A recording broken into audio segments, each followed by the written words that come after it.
안녕하세요. 명화로 배우는 서양미술사 수강생 여러분, 오늘은 7강 후기 인상주의 미술을 배워보도록 하겠습니다.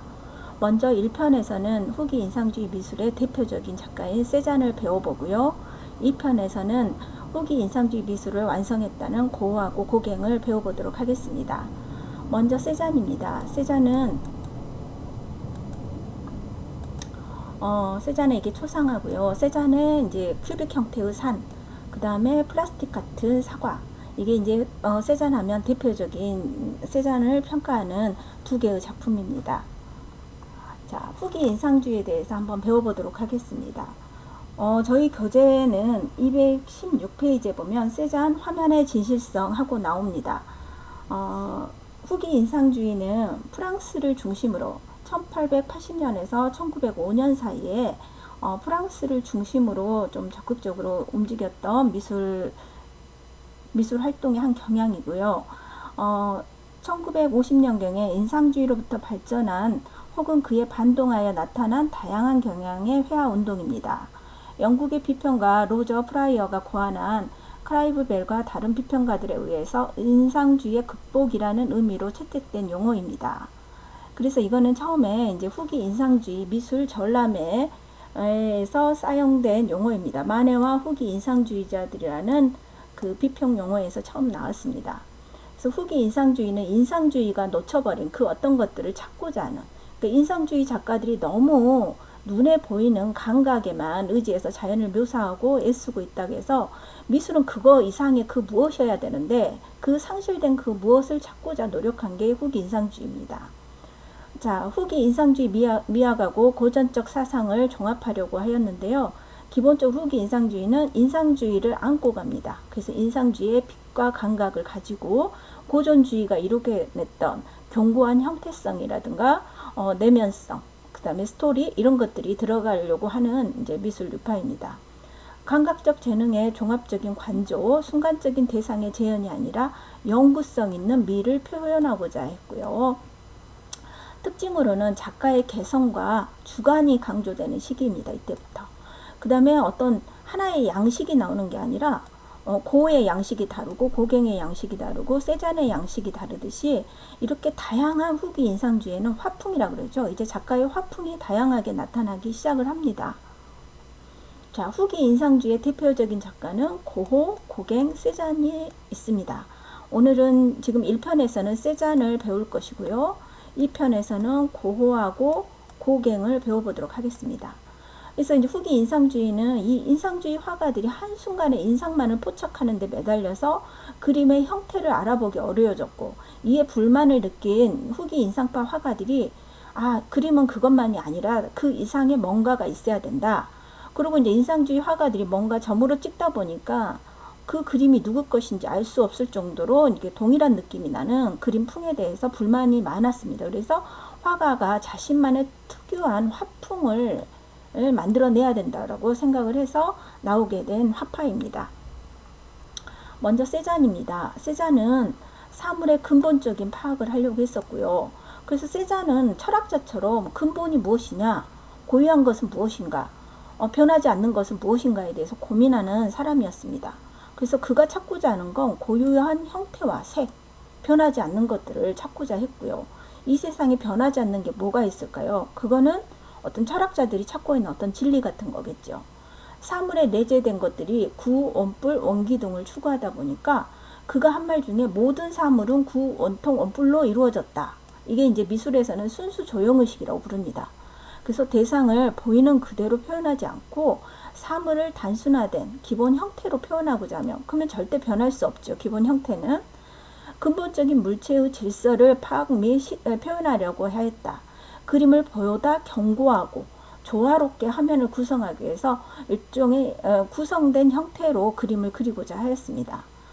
우리 그렇게 르네상스에서 추구했던 온근법에서 벗어나 다시점, 시점이 여러 개, 사람의 눈이 앞면에서 이렇게 애꾸눈으로 한 눈으로만 보는 게 아니라 사람의 눈의 시각이란 건 옆에도 볼 수 있고 앞에도 볼 수 있고 위에서도 볼 수 있는 다양한 시점을 갖고 있다라고 보고 있었어요.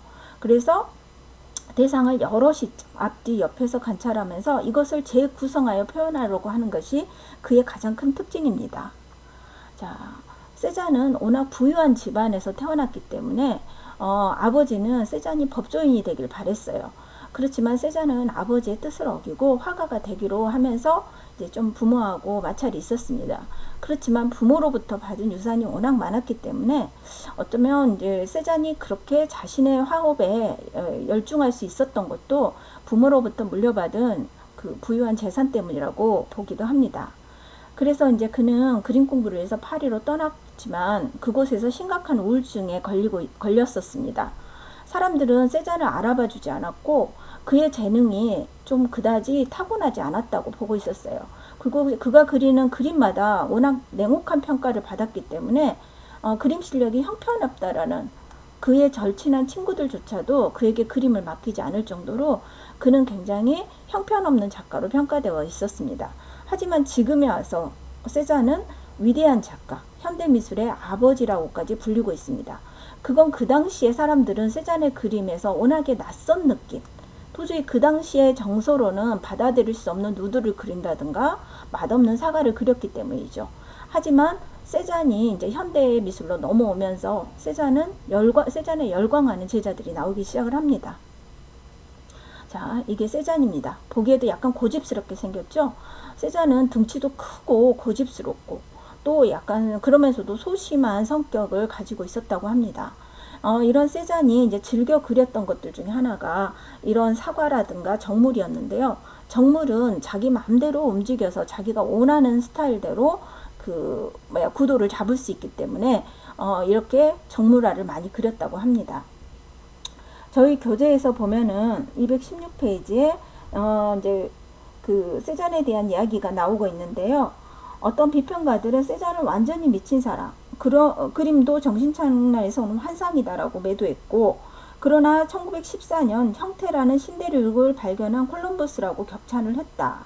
이렇게 40년 동안 세잔은 워낙 그 평가가 극과 극이었는데 그런 것에 굴하지 않고 그냥 나는 바보들에게 인정받고 싶지 않다.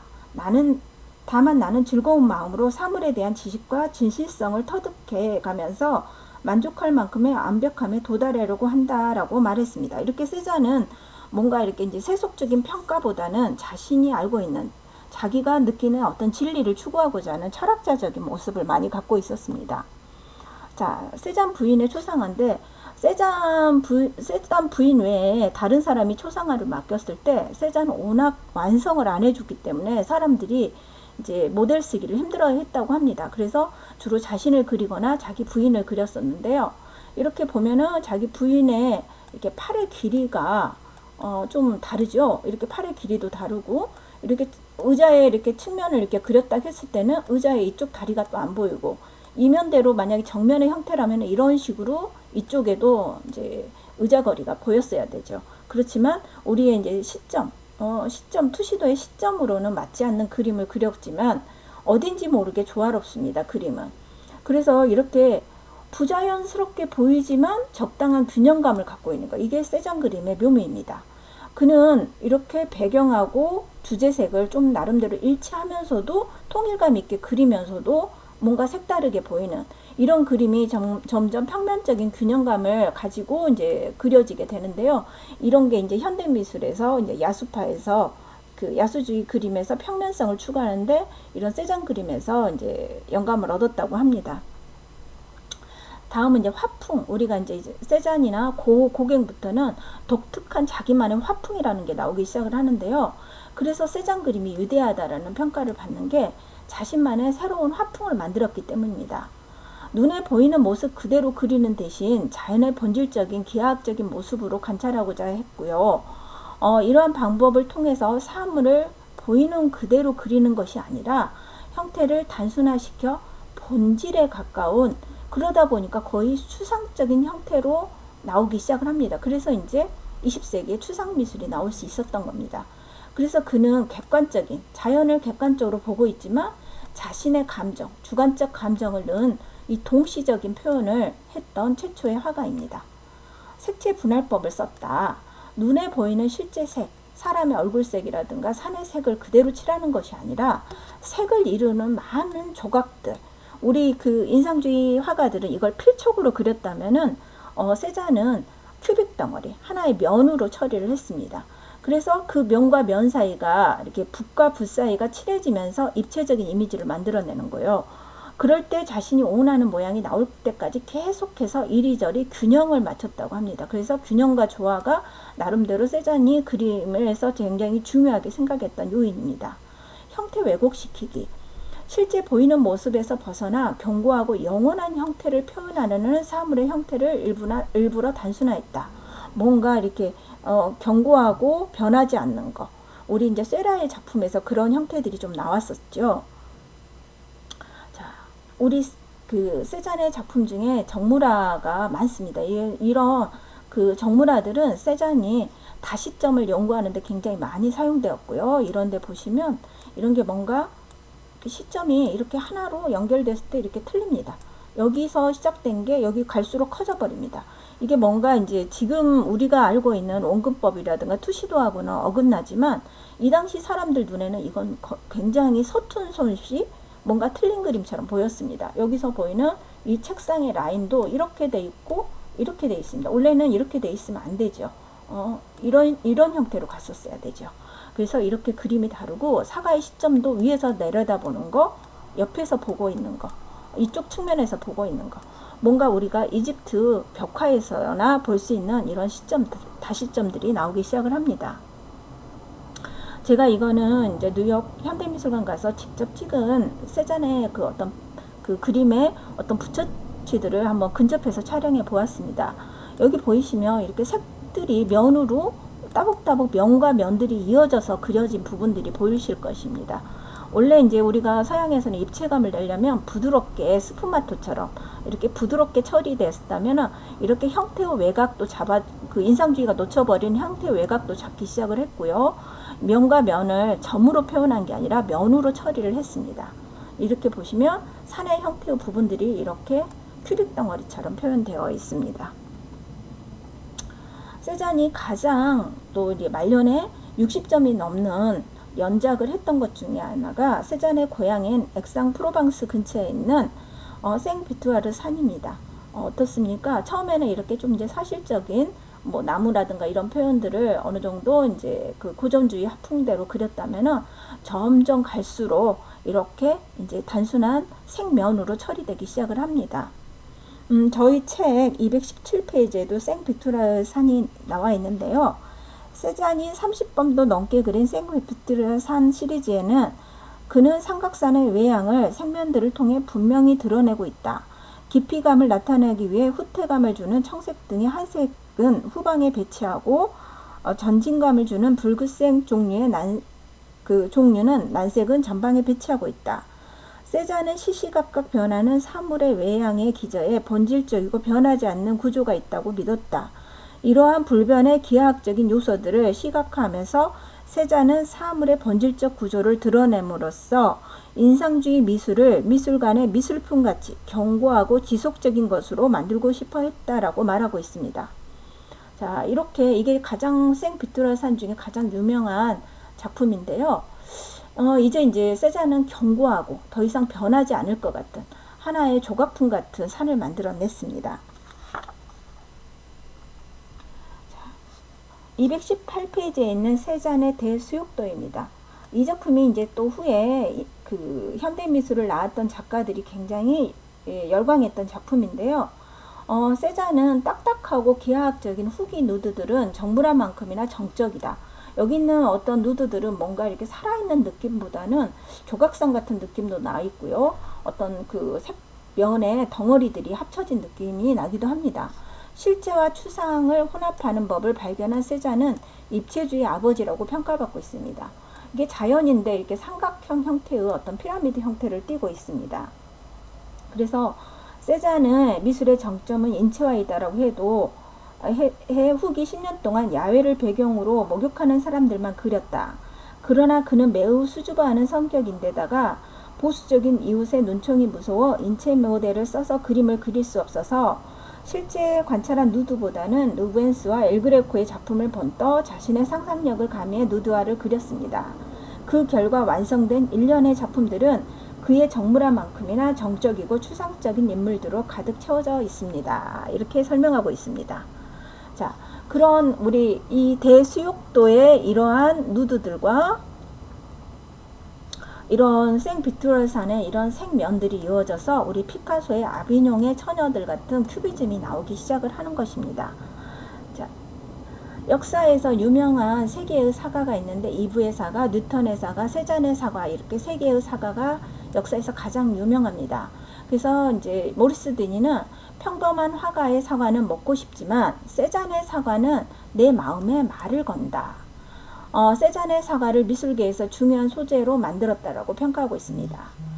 폴 세잔의 영향을 받은 파리 아방가르드 화가들이 이제 많이 나오게 되고요. 그들의 작품에서 폴 세잔의 영향력은 그대로 보여지게 되고, 파블로 피카소는 폴 세잔을 우리들의 아버지라고 말했고, 앙리 마티스는 폴 세잔을 미술의 신이라고 했습니다. 드가와 고갱 등 미술계의 거장들도 폴 세잔을 천재 중에 천재라고 평가를 했습니다. 자, 이렇게 유명한 게 된 세잔이 사실은 생전에는 그렇게 친구들과의 사이도 그렇게 좋지 않았었고 약간 아웃사이더 같은 기질을 많이 발휘를 했었죠. 하지만 그의 말년은 이렇게 찬사로, 이런 천재, 신, 아버지, 우리들의 아버지, 이런 찬사로 얼룩졌습니다. 그것은 그가 자신의 신념을 가지고 끊임없이 자기가 믿는 것들을 이루어내려고 생비트롤산 같은 경우도 60점이 넘게 제작을 했을 뿐만 아니라 세잔의 사과 또한 수도 없이 그림을 그렸습니다. 우리가 이제 한 작가가 위대하다고 했을 때는 그 작가가 보여주는 어떤 신념, 진실성, 이런 것들을 보아야 할 것입니다. 자, 이상으로 후기 인상주의 미술 1편 세잔편을 마치고요. 바로 이어서 전 세계인들이 가장 사랑하는 작가 고호, 그 다음에 이제 또 우리 야수주의 색채파의 또 그 선구자인 고갱을 배워보도록 하겠습니다. 감사합니다.